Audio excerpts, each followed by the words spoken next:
Hell yeah, guys, we just had some fucking Gravehuffer back there.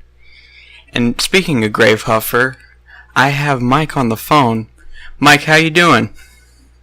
Pretty good, man. How you doing? Doing great, man. So what plans does Gravehuffer have for 2018? Right now we're working in a new drummer, and that's going a little bit slower than we want right now. The guy, we had an ice storm down here a couple of weeks ago, and he slipped and fell and broke like a couple of ribs, so oh shit, slowed us down a little bit. Yeah, but we're supposed to jam. I think we're going to practice on Sunday, so we gotta get that new track recorded for the album, so we can get that out and going. Awesome. Hope that goes well. What can you tell us about the different tiers of the vinyl presale of your album, Your Fault? Let's see. I haven't looked at that in a while. I think they're supposed to add in some new ones. Like Richie, he usually like takes care of all that stuff, and this is kind of new to me doing an interview by myself, so it's kind of a first. But the different tiers, I think the $25 will get you the album on vinyl. We're not sure if it's going to be colored vinyl yet. I guess it depends on how much money we can raise and how cool the record will be, you know. So if we get more money, we're just going to stick it into the record and make it a little cooler. Try to get like a couple posters in there and stuff like that going. Cause, like, that's half of the cool thing about getting a record is all the candy that comes out of it, you know what I mean? When you open it and stuff comes, you just open it up and get like a whole package of stuff. It's awesome, yeah. Sweet. But we're recording a new track with a new drummer, and I think we'll be doing that the weekend after next. And it should take us long to mix it down, and me and Richie will do our parts at my house. We're going to track the drums in the studio in Springfield. And we usually just record everything ourselves, but this time we're doing a little bit different, so we'll see how it goes. That's awesome, man. You mentioned the possibility of the record being colored. If you guys did get the chance to make the records colored, do you have any idea what colors you guys would do on the records? Well, one place we checked out, they did glow-in-the-dark vinyl, but man, it was crazy expensive. We try to make a lot of our merch glow in the dark, and but I think it was almost twice as much as colored vinyl. Damn. Glow in the dark vinyl, because I was like, man, I've never seen a glow in the dark record before, you know. Yeah, that'd be fucking badass.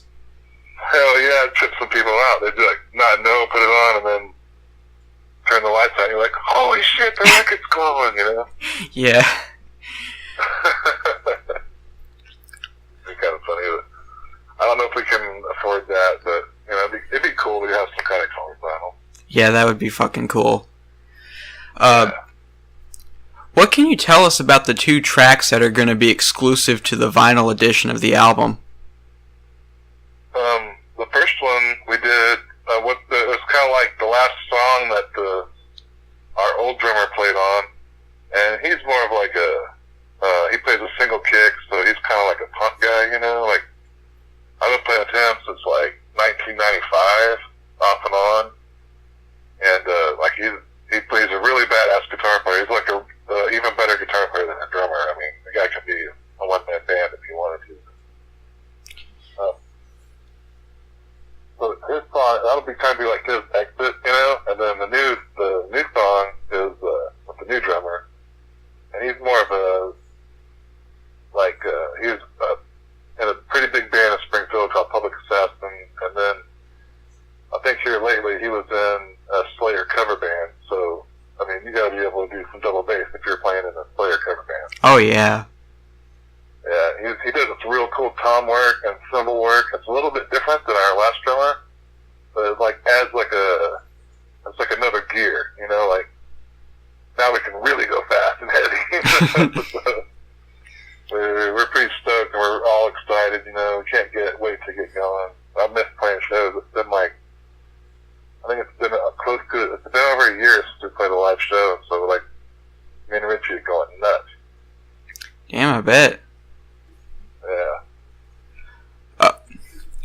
But that's, and then the first song has Carlo Gaddis from Carcass. He plays a solo on it. Richie met him through Facebook, and he asked him if he would do a solo on it. I guess he was all down with it, and we sent it to him, and I didn't know what to expect. You know, I was like, well, this guy's a he's a Carcass and stuff, and he's a badass. When we got it back, we were like, we were putting it into the song, and we were like, holy shit. Oh, it's crazy, man. I called him, like, dude, you listened to the solo? He's like, yes, it's freaking insane. Like, we were super stoked, man. He knocked it out of the park, man. Oh, yeah, he did. Yeah. It was a freaking badass. But, the second song, I think,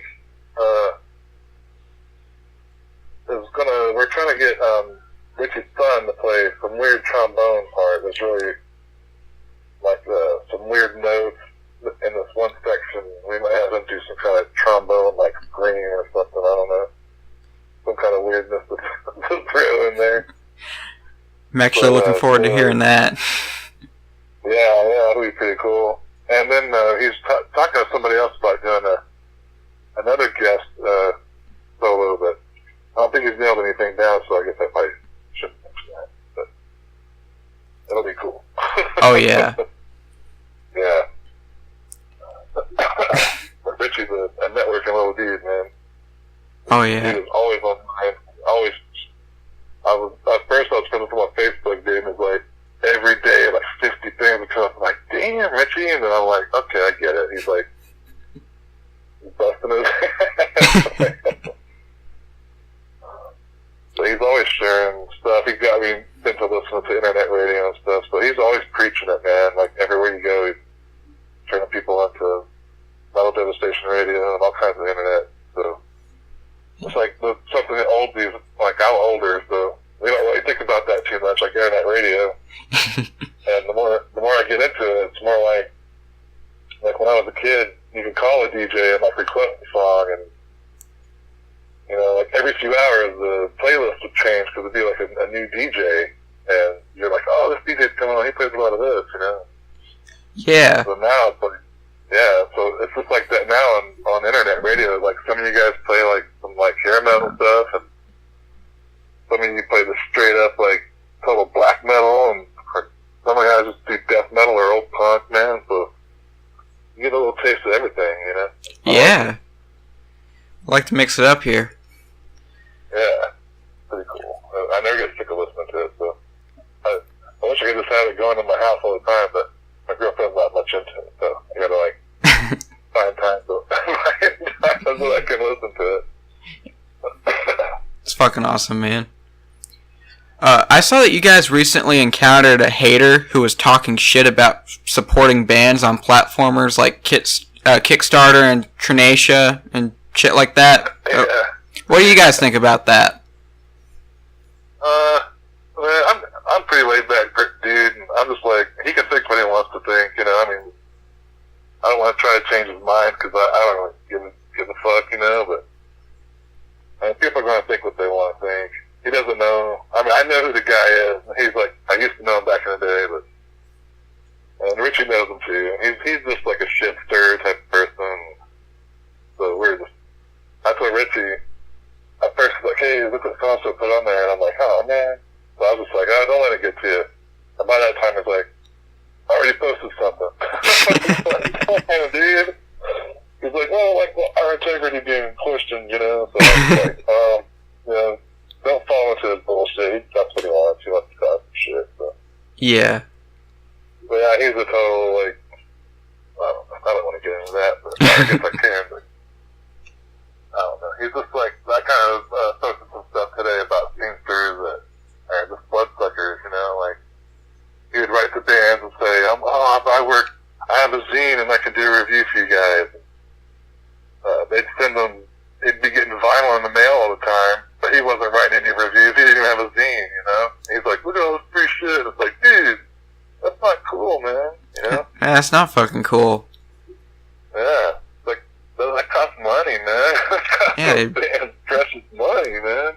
Yeah, fucking underground bands like you guys need fucking money. Yeah. So I think that's why Richie kind of, like, it affected him more, because he's like, this guy's a total fucking jackass, and he's talking shit, you know? Yeah. I think it set him off. Richie's pretty, I mean, he doesn't usually do that kind of stuff. I was kind of surprised that he, like, blew it out like that. And you guys made that article, dude. I was busting up. I was at work. I saw that. I just started laughing. Like, what the hell are you laughing at? I'm like, oh, nothing, man. I'm like, they just blew this guy up. And, in the track Your Fault, at the beginning and the end, there's a clip from a man that's talking about the end of the human race. Where did those audio clips come from, and why did you guys add them to the song? Man, I'm trying to remember what that was, dude. Like, I had this other project called Skunkworks Audio Unit, and, like, we do just, like, this really weird, kind of like if John Carpenter and Phil Glass had a baby or something, you know, and, like, some Eno thrown in there. It's like, we do, like, soundtrack stuff. We'll take, like, old, like, silent films, and we put music to them, and we throw them on YouTube. They're free if you want to go check them out. Just look up Skunkworks Audio Unit. It's SKUNKWERX, and you should find them. We did Phantom of the Opera and the Cabinet of Dr. Caligari, and right now we're doing Metropolis. We're about halfway through that one. Sweet. So we used to do that one live. Yeah. We do them live, like, we'll put up a big sheet, and the band will play from behind the sheet, so the people can't see it, so they're watching the movie, and that's what we're playing.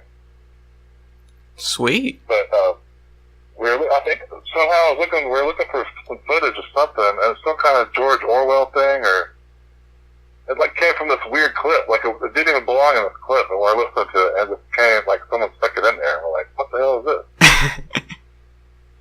And so I was like, after we were listening to it, we're like, dude, this is kind of like what the, you know, the idea of the whole album, so, like, we gotta make this song, like, James already had these lyrics, and we're like, we have to call this song Your Fault, and Richie's like, where'd he put the CD out? And there's not a song on there called Your Fault, you know, so when they talked about doing the vinyl, we're like, well, we can throw Your Fault on there, and that'll be, it's kind of fucked up that you gotta buy the vinyl to get the final track. You know, kind of backwards, but that's just how it worked out. We already had the CDs out, so, you know, we've been waiting on this vinyl for a while. We've had it recorded and ready to go for at least a couple of years now. We were on a different label at first, and they're like, oh, we can't put it out for 8 months, so we sat on that and waited on that, and then right before it was supposed to get released, they went under, and so... Well, shit. Yeah, so we're like, oh, damn. So we were like searching around a little bit, and then Blunt Face Records, Richie got with them, and they were like, like, we really like the way they do things. Like, they want you to, like, bust ass, you know? Like, that's like the type of thing when we came to them and said, oh, what are you going to do for us? And I was like, they're kind of like, what are you going to do to help us, you know? So, yeah. So it's like two hands washing each other. Like, they have lots of connections that we don't, you know. It's more of a partnership than just somebody giving you money and say, go to the studio and record, and we'll try to make money off of it, you know? Yeah. That's cool. So, like, that's a pretty cool thing, man. If they're going to make a decision, they, like, tell all the bands, you know, we got, like, a conference page, just, like, keep you up to date on everything. They're super nice guys. It's awesome. But, yeah. They said, we're wanting to put out a record, and we're like, dude, that's the only reason we recorded this album just like this, to be on vinyl. So, I mean, we've done a few 7 inches and stuff, and we had, me and Richie and another band, a Crust band back in the day, and we had a couple of 7 inches. I just always thought, man, I just want to do a 12 inch, like that kind of makes it official, you know? What is the overall message behind the album? Well, I think each song has a little bit different message. James, he writes all the lyrics and stuff. You know, like some of them are fun funny, you know. I guess like each song is kind of like different in the way that, like when we write them, we don't say, oh, so the song sounds like this, so let's do that. But it's usually like if somebody had a bad day, then whatever riffs they're going to be throwing out are going to be crazy fast and heavy, you know. Yeah. If someone's like more of a laid back day, then the part's going to be a little different, you know. Yeah. And Richie, he writes all the metal, like the metal center stuff, and I do like all the crusty punk type stuff. So it mixes really. We've always played really well together. But like I said, each song kind of tells a different story, but it's all kind of like the same theme, you know. It's the whole crusty, like we need to change the, you know, the path we're on isn't good, and it's all our fault, you know. It's everybody's fault, you know. Yeah. That's fucking badass. Yeah. What song on the album do you think you guys put the most time into so far? Maybe Chains Around. Chains Around You has the intro, right? The Chains Dragon and stuff. Yeah. You can tell I listened to the album. Oh man, I'm like we'll be at a show and they'll say, we're playing this song. I'm like, Mitch, how's that song go? He's always like, it goes like this. I'm like, oh, okay. Like, I'm real there. Like, I get to where I don't pay attention to things, and then like, hey, what about this? I'm like, I have no clue what you're talking about. You know? I guess I can face off a lot. But I think Chains Around You has the intro that when you get I can't remember his name. I'm drawing like Mosal did. Mike Mosal, I think he did that. I might be screwing it up if I am. I'm sorry, but one of you got some MDR did a intro, and we put it on one of the songs. It's like a chain dragon. Oh, that's cool. I think it's Chains Around You. Yeah, I think that song is like the perfect mix of me and Richie, because we both kind of wrote that song, you know. Like, he did the beginning, which was really slow, like metal, like ballad type of thing. Mm-hmm. And then it goes into a section that I wrote that's just really fast, crusty.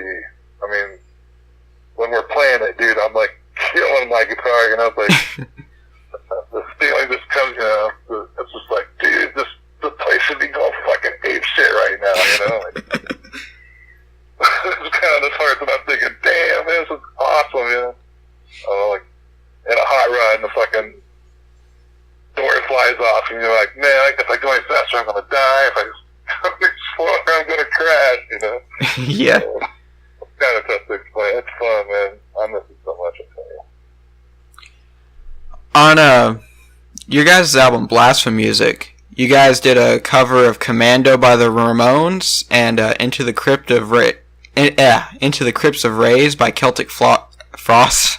Yeah. Why did you guys choose to cover those two songs? Well, we've done some different covers, but we just never recorded them. We used to do Hand of Doom by Sabbath. That was always kind of weird hearing James like scream that. So we're kind of quit doing that because it didn't really work. You're like, man, you probably shouldn't even fuck with Ozzy stuff. I don't know. It's kind of tough too. And you got to do it right. But yeah, the Ramones. That's like we all really liked Ramones. Like all of us have some kind of roots in the punk scene. And the Ramones are kind of like, I don't know, to us, they're just like, they just pound the shit out of their instruments, and it's like pure heart, you know? Oh, yeah. So, so we've all looked up to the Ramones since we were freaking teenagers. And it was like, dude, you guys just like, put it out there, you know? And so we've always looked up to them, and Celtic Frost, man, I remember when I first started getting into that stuff, I was like, I thought it was some kind of secret, you know what I mean? Like, this was back in the days where everybody thought Metallica was like the heaviest thing, and this guy's like, hey, you gotta check out this band. I was like, damn, man, you guys are crazy. So I just fell in love with Tom G. Warrior, man. You're like, damn. So yeah, they're kind of like, to me, they're kind of like my era's Black Sabbath. You know what I mean? Like, oh yeah. Yeah, like when he first started listening to metal, and he was like, damn, man, this shit's scary, man. Like, you didn't have the internet, so you didn't know what they looked, you know, you had seen some pictures in some magazines, and they had, like, covered in spikes and shit, you're like, damn, man, imagine what this concert looks like, damn. Yeah. Like, when I first heard Slayer, dude, I thought, man, I bet people are being killed left and right. That's right, man. We didn't know, because we, you know, you have to wait for some video to come out, and get it on VHS to check out. Fuck yeah, dude. So, yeah, we loved, like, and I love that stuff. It's kind of like the audio version of a horror movie, you know? Oh, yeah. That's kind of how I explain it to my parents. They saw some fucking Geraldo, you know, and they're like, do you worship the devil? You know, this music you listen to is really bad. And my mom was in the horror movies, you know, since I was a little kid. I said, this is just like a horror movie. I said, they don't do these things in these fucking lyrics, you know? Like, I mean, some of them probably do, but back then, you know, talking about Napalm Death and fucking bands like that, I'm like, I said, it has to be scary, man, you know? She's like, okay, I get it. She never gave me shit, never again, so I lucked out. What overall are the band's biggest influences? Yeah, Richie is a total metalhead, man. I know that Judas Priest is like his favorite band. And he like KK Downing, I think, is the whole reason that he even plays guitar. So I have to say, like, some old metal like that for Richie, Deep Purple, you know, like, he was a lot of that kind of stuff. One day I got in his car and he has a soundtrack to Death Note going, Asian, the cartoon. So, I don't know, he listens to a lot of songs. He listens to a little bit of everything, really, I guess, but he's more of a metal guy. And James, our singer, he's like, he's kind of like a G.G. Allen, like, he likes G.G. Allen and stuff like, Gore, you know, he's like hardcore punk, well, not really hardcore punker, but he's into some weird shit. He's pretty funny, I guess. He talks a lot of shit between the songs, you know, while we're all catching our breath, he's up there telling jokes and shit. And he's just pretty twisted. It's pretty fun. We like to have fun at the show, you know. Oh, yeah. And, Larry, he's Matt, the new guy, he's a old metal dude too, so it's like,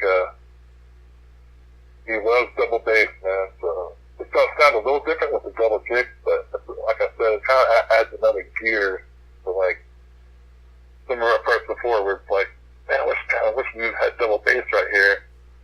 And this guy, we're not letting him hear. He's like, I don't want to listen to the CD because I don't want to know the other guy's drum part. He's like, I want to come up with fresh. So that kind of slowed it down a little bit because we had to like take songs to him, you know. But once he starts playing, the song like kind of morphs a little bit, and he's just like, oh man, it's like it's still Gravehuffer, but it sounds a little different. It's cool.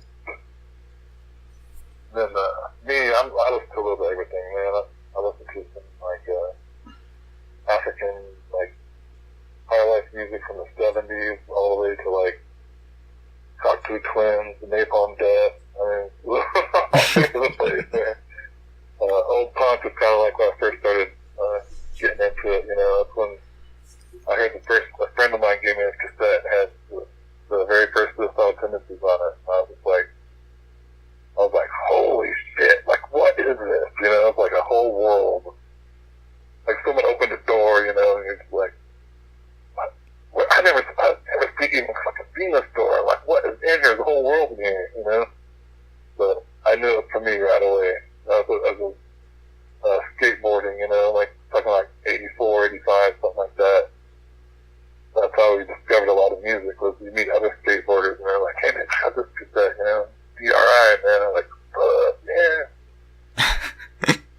but it kind of stemmed like from that type of thing. I think Richie, he skated too, but back then it was like when you saw another punker or skateboarder, you automatically made friends with them because there wasn't fucking very many of them, you know. Like in this small town, this town's pretty small, but I think we got used to like the skaters and punkers pretty early because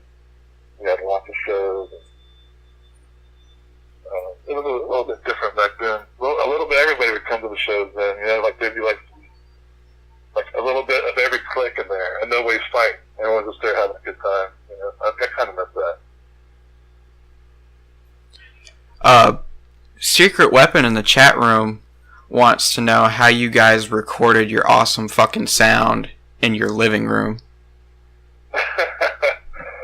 Yeah, we just the drums we just used like I think we put the kick mic like it was an AKG D15 or something like that. We stuck it out like probably 10 feet from the front of the kick, and then we had these two Bluebirds, like really nice microphones, and we stuck them up in the air, and then put one on the snare and one by the toms. It was like only like 4 or 5 mics on the drums.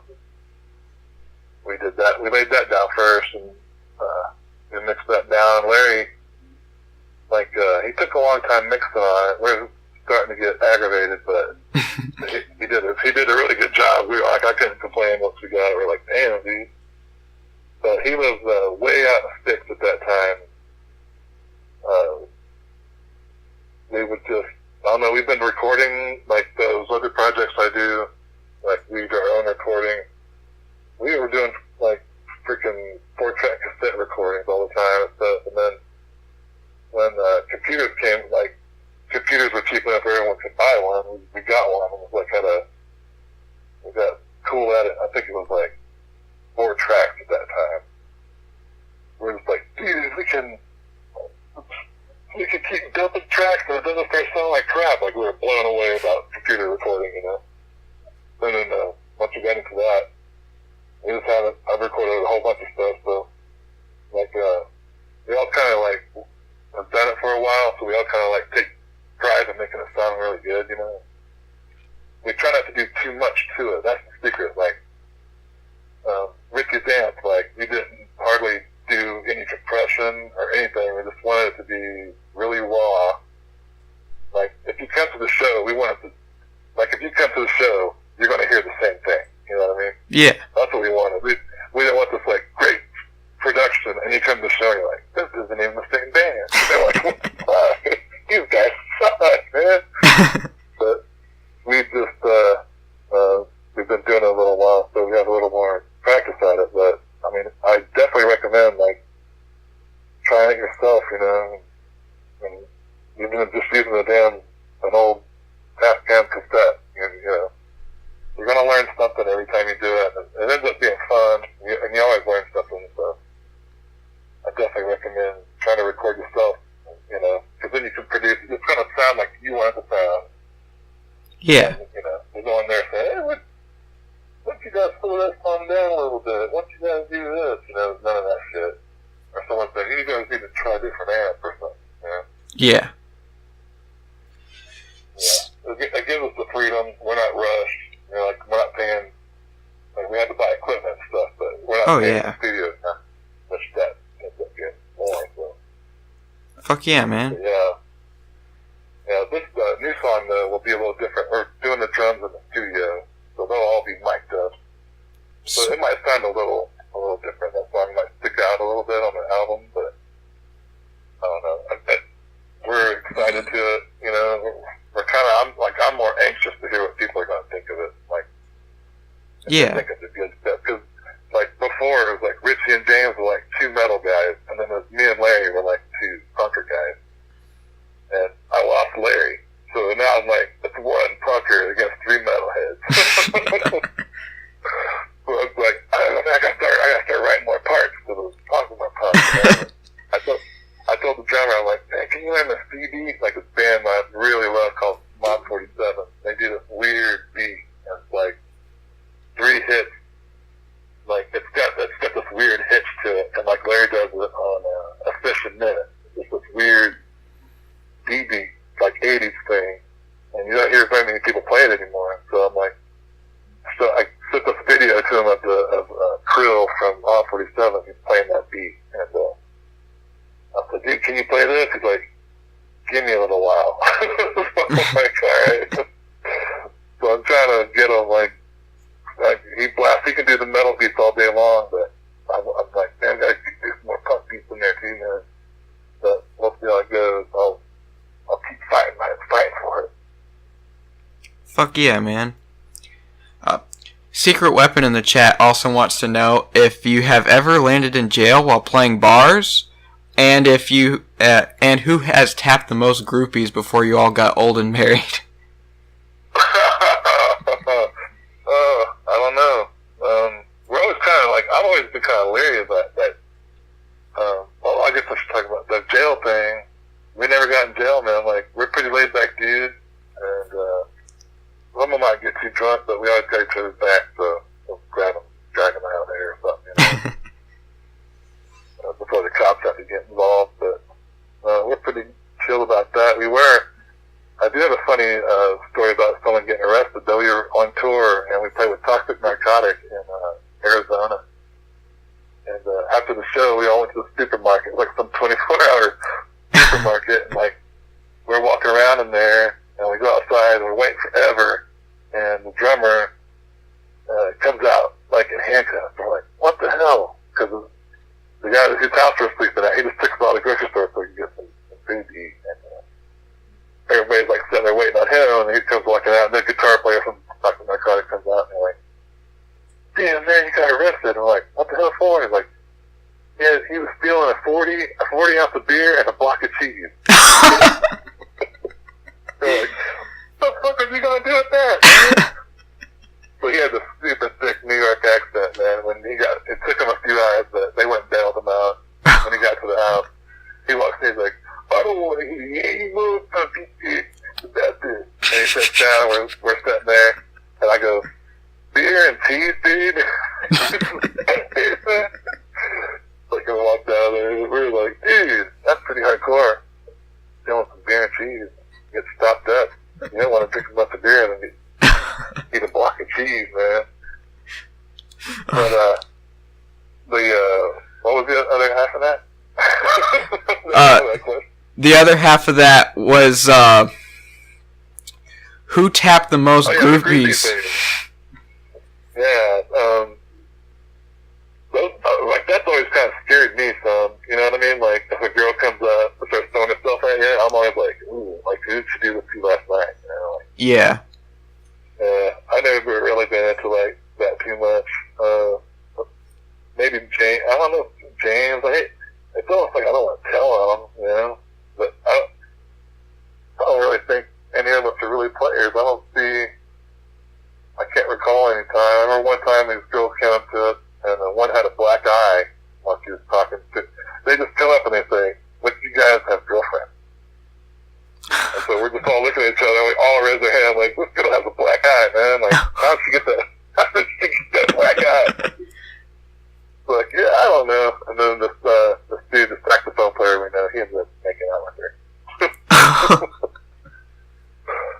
Well, no, I don't know about the jail thing. I know that we had some pretty crazy shit happen during shows. Like, one time a LARP fight. Like, these dudes all had LARP weapons, like armor on and shit.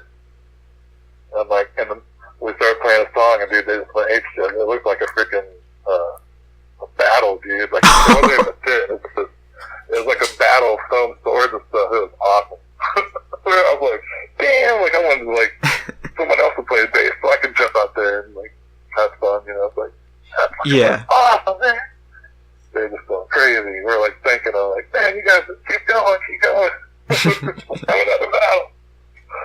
They didn't last long. They're like, I made a couple of songs in there. Yeah.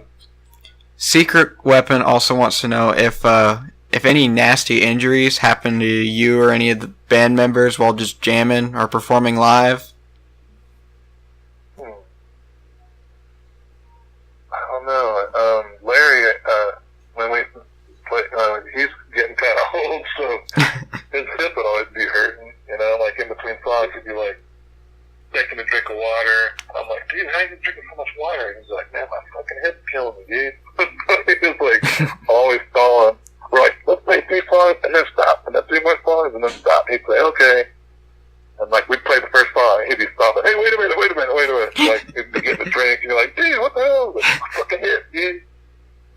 He'd be limping around after the show.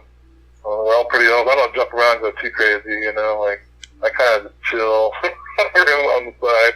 Richie, he kind of runs around and does kind of all kinds of shit. So does James. He's always like doing weird things. Yeah. But I don't think he's ever like bashed himself in the face with a microphone or no one's drum set's blown up or anything. Like we're just mainly focused like on like up there trying to be tight and then I go as fast as we can. You know, like we like sell out on every song. It's not like we're not going, oh, we need to pace ourselves. You know, we don't want to blow our nut on the first couple of songs. Like we just blow our nut on the first couple of songs. We were all going, damn, my arm's killing, my legs are.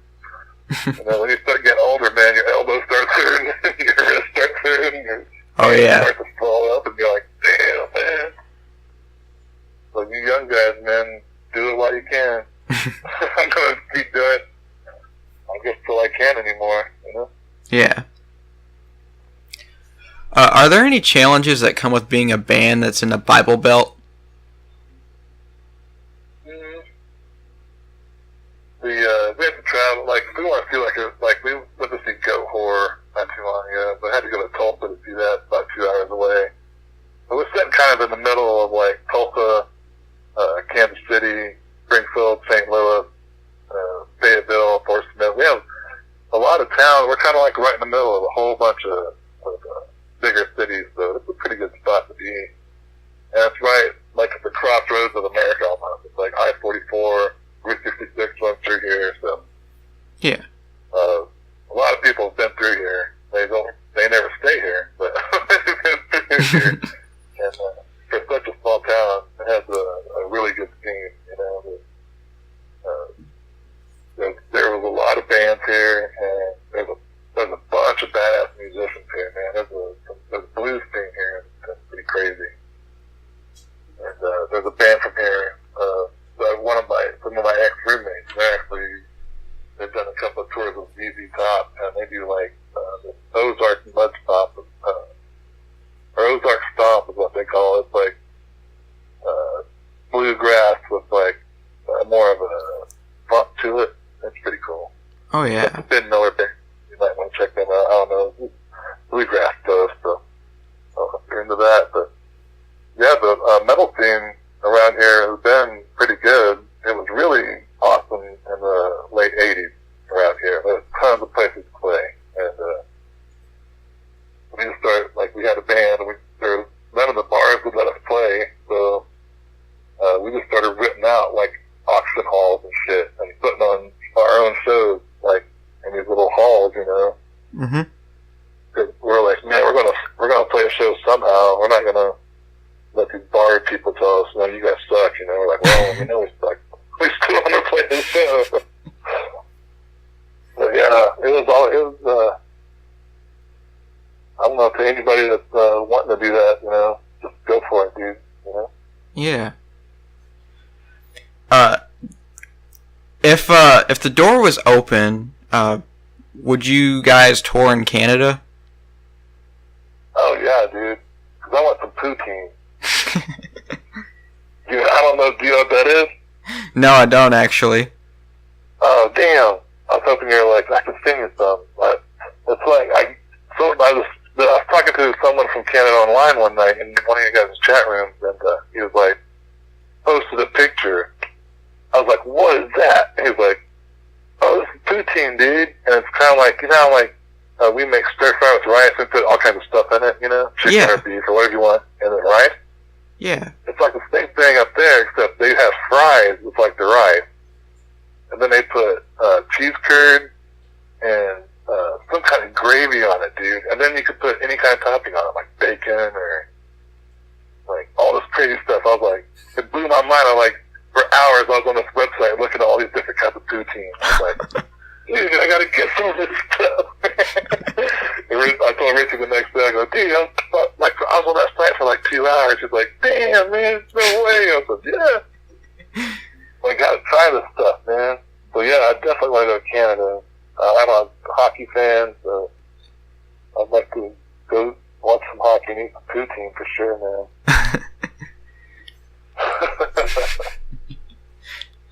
Sounds fucking good, though. Yeah, it looks good, man. I'm pretty well, like I said, that feeling I got when I found punk rock, I was like, what is this? I was telling everybody, you know what poutine is? And they're like, no. You making that up? I'm like, no, dude. There's a thing called poutine. Do you guys have any upcoming shows?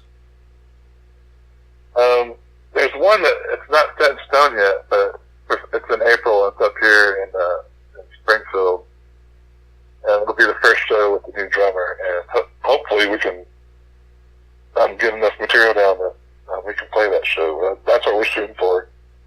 Sweet. April to be playing some live shows. So I know that Richie's going nuts too, and well, yeah, we also have to start looking for a new singer soon, man. Oh shit. Our singer, it's nothing happened or anything. It's just, he's moving to another town, I think. He says he's gonna move because he's like, there's nothing for me here, you know? Yeah. And we've known him for a long time, so we're like, yeah, more power to you, you know, he's like a brother to us, so no hard feelings at all. And he's like, he goes, well, if you can't find a singer, he's like, I'll still write the lyrics. And Richie, he can sing and play at the same time, so we're like, we'll just have Richie sing, you know? And so Richard's like, yeah, okay, I can do that. And so we're kind of looking around a little bit. So if anybody who lives close to Joplin, they can sing hardcore, like punk or some black metal type shit, hit us up, man. And we'll get talking. James is like, dude, I'll totally help the new guy ease in, teach him the songs. You know, he can write new lyrics if he wants. I don't care, you know. But now, here lately, he's been dating some girl. I tried to get him to come do this with me tonight. He's like, dude, I'm trying to go on a date with this girl. So, I don't know. I mean, the future is always in motion. So, but right now, we're trying to find another singer, but you never know if he stays. Yeah. Flighty type dude. But we have, you know, who knows? If things change, then we'll just keep on keeping on. Me and Richie we still get together, like, every other weekend and write songs. We've already got the whole next album almost all the way written. So shit. We're ready to. Yeah. Every time he'd come over, we'd write another song, and then we'd like record it on his phone and tell James, hey, let's write this song about this. Can you write this song about this? Like, can you write this song about astronaut? You know, that's kind of how we do. Like, we'll write a song, and then we'll say, hey, like, can you write this song about Evel Knievel? And he's like, well, I don't know anything about Evel Knievel. I'm like, well, I'm a huge Evel Knievel fan, so I just told him, like, as much as I knew about Evel Knievel, and he wrote down all these notes, and then he wrote the song, you know? So he's real good at doing stuff like that. Like, I want to write a song about this. And you're like, oh, wow. The Aquaman song was this guy that owned this club down here. He was always joking around with us because we had a Punisher song. James really likes the Punisher. Oh, sweet. And, yeah, I think that's Circle of Blood. That's on the first CD. And so he's like, we'd say, this song's about the Punisher. And then this guy would always yell, Aquaman kicks ass, you know? And then, so, because the crowd is always real interactive with them. Like, he usually has conversations with people and all the same song, but he's like, oh, fuck Aquaman, he's so lame, you know? So we wrote a song about Aquaman just to please that guy, you know? So it's about Aquaman, like, he's been kicked out of the Justice League, and he joined, like, the Coast Guard, and they even kicked him out. So, like, hey, where's this, you know? So, like, he's just trying to kill himself. He's like, this is like his suicide note. It's the lyrics of the song. It's just his suicide note. I'm going to hear it kill himself.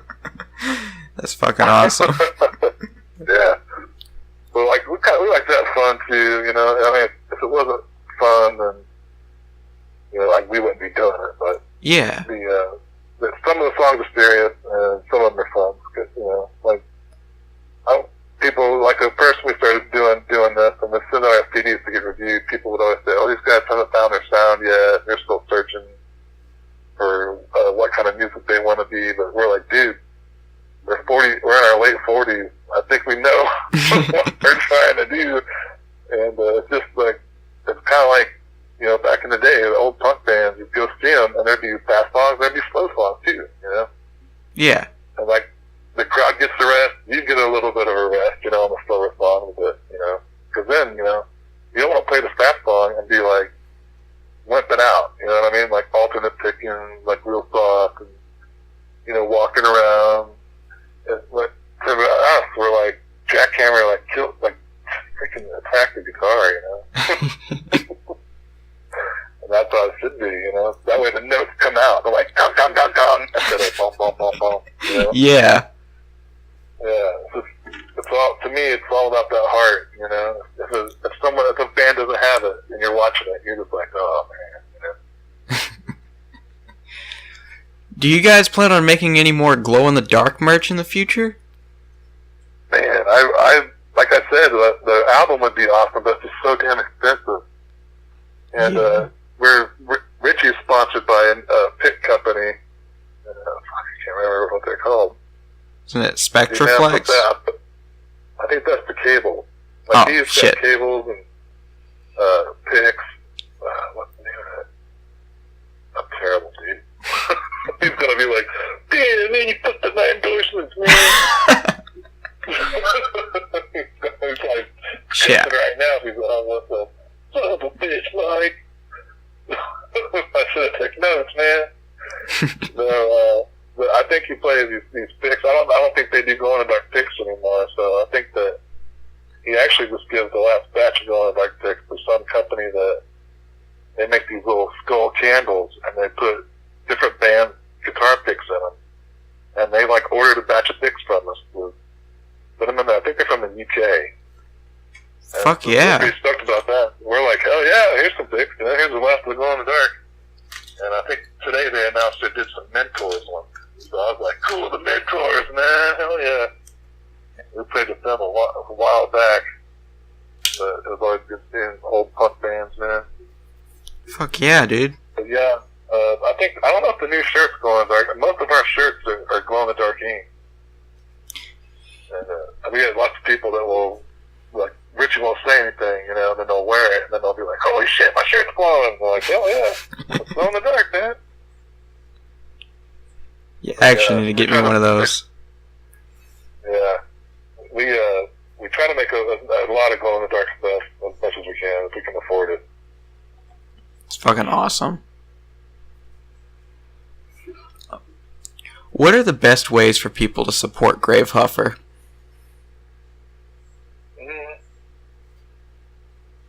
Just when we start playing shows, come to the freaking show, hang out, have fun, buy the new album. There's a fund GoFundMe page set up for it on our Facebook. If you want to go check out Gravehuffer on Facebook, go do that. And like if somebody wants to spend like an odd amount of money, or they're like, hey, you know, this package is kind of boring, you know, like we can spice it up with whatever. You know, I'll do we'll throw all kinds of crazy shit in there. Like Richard usually does. If somebody orders something, he always does patches and stickers. Like he usually puts lots of goodies in the package when he orders something. So, like Richard's gonna hook you up. You have some compilation 7 inches that sometimes he throws in there. Yeah, I guess you just never know. Like if you make an order, you usually don't know what you're gonna get. He always throws picks in, but I think he, like I said, he used to always throw the glow-in-the-dark picks in, and now he's throwing the new picks in there. You get cool. one new ones soon. But yeah, that or just listening to us on the. You guys are like such an awesome help with us right now. Like this whole year that we haven't played, you know, you guys like the internet radio stations have like kept us going, and if it wasn't for that, then we'd probably be like, man, fuck this, you know. But hearing all the feedback from all the fans, like different people saying, man, it's a really good album, you know. So we're like, man, we gotta keep it going. Like this is probably the roughest spot the band's been in, but we can see the light at the end of the tunnel, you know. So oh yeah, run fast, you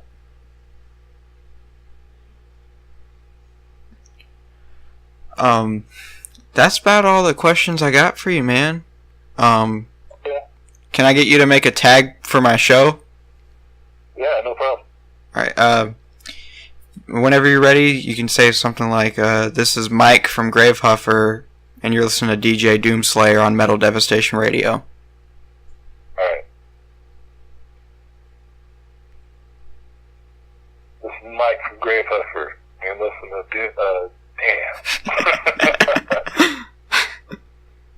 Everybody fucks with it on the first time. Alright, here we go. This is Mike from Gravehuffer, and you're listening to DJ Doomslayer from Metal Devastation Radio. Fuck yeah, dude. Thanks for your time, man. Hey, man, thanks for your time, dude. Like I said, all you guys, all you DJs down there, we totally appreciate all the time you take and all the work you do to do this. Fuck yeah, dude. And thanks for your time. Yeah, thanks, man.